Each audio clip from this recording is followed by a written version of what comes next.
The blowing out of costs for the poles and wires, for the transmission infrastructure, for turning the beautiful wind and sun into dispatchable power at the source where you need it is incredibly expensive. That's why costs have gone up 40%.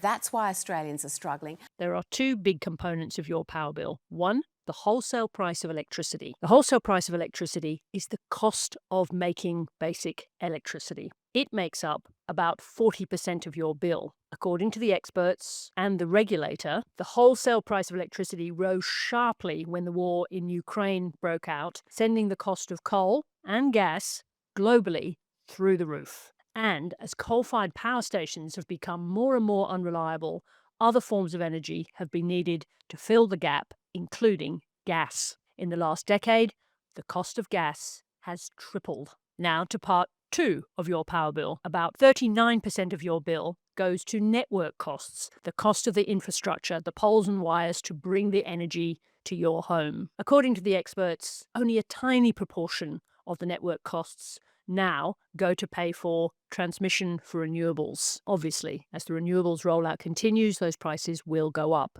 For now, the existing energy system has a grid that needs to be upgraded, that needs to be paid for, and you pay for it in your bill. We asked Susan Lee what facts she was relying on to make the claim that renewables were the cause of your power bills being so high. Her office said the source was the regulator's plan for Australia's energy transition. But that plan is for the energy rollout projected to 2050.